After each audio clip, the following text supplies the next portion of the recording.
देखो, यह है वृंदावन में मौजूद श्री राधा वल्लभ जी की अद्भुत मूर्ति। ये कोई साधारण मूर्ति नहीं है, बल्कि इसे स्वयं भगवान शिव ने अपने हृदय से निकालकर साक्षात एक ब्राह्मण को दिया था। और यहीं से शुरू होता है राधा वल्लभ संप्रदाय, जिससे पूज्य प्रेमानंद जी महाराज जैसे बड़े बड़े संत और सन्यासी जुड़े हुए हैं। आइए जानते हैं इसके पीछे का रहस्य। ये कथा शुरू होती है उत्तर प्रदेश के देवबंद से। वहाँ का एक ब्राह्मण भगवान शिव का बहुत बड़ा भक्त था। अपनी भक्ति की चरम सीमा पर वह कैलाश पर्वत जा पहुंचा और घोर तपस्या करके उसने भोलेनाथ को साक्षात प्रकट होने पर मजबूर कर दिया। जब भगवान शिव ने वरदान मांगने को कहा तो उस चतुर और ज्ञानी ब्राह्मण ने कहा, हे भोलेनाथ, जो वस्तु आपके हृदय के सबसे करीब है और आपको सबसे अधिक प्रिय है, कृपया मुझे वही दे दीजिए।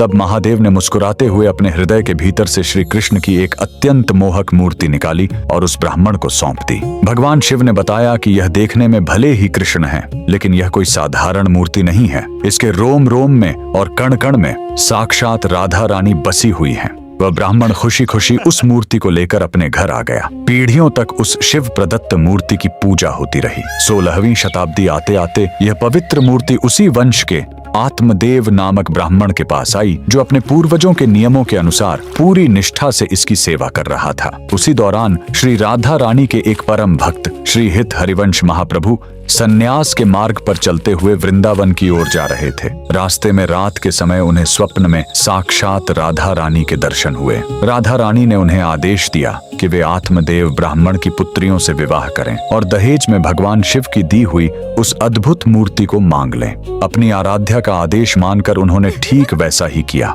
विवाह के बाद दहेज में मिली उस चमत्कारी मूर्ति को लेकर वे वृंदावन आए और यमुना नदी के किनारे उसे स्थापित कर दिया। यहीं पर इस संप्रदाय का सबसे बड़ा रहस्य सामने आता है। जब आप इस मंदिर में जाएंगे तो देखेंगे कि भगवान श्री कृष्ण के साथ राधा रानी की कोई मूर्ति नहीं है। ऐसा इसीलिए क्योंकि जब श्री हित हरिवंश महाप्रभु ने इस संप्रदाय को शुरू किया तो उन्होंने राधा रानी को ही सर्वोच्च परब्रह्म माना। उनका मानना था कि राधा रानी का रूप इतना अलौकिक है कि उसे किसी पत्थर या धातु की मूर्ति में बांधा ही नहीं जा सकता। इसीलिए भगवान श्री कृष्ण के ठीक बगल में राधा रानी की मूर्ति की जगह एक मखमली गद्दी स्थापित की गई और उस पर राधा रानी का स्वर्ण मुकुट रखा गया। और मान्यता है कि इस मूर्ति में भगवान श्री कृष्ण आज भी अपनी तिरछी नजरों से अपने बगल में बैठी उसी अदृश्य राधा रानी को निहारते रहते हैं। आज भी यह पवित्र मंदिर वृंदावन में मौजूद है, जहां इस दिव्य मूर्ति का दर्शन पाना बहुत ही दुर्लभ और बड़ा सौभाग्य माना जाता है। अगर आप भी राधा रानी के भक्त हैं तो कमेंट्स में जय श्री राधा रानी जरूर लिखें।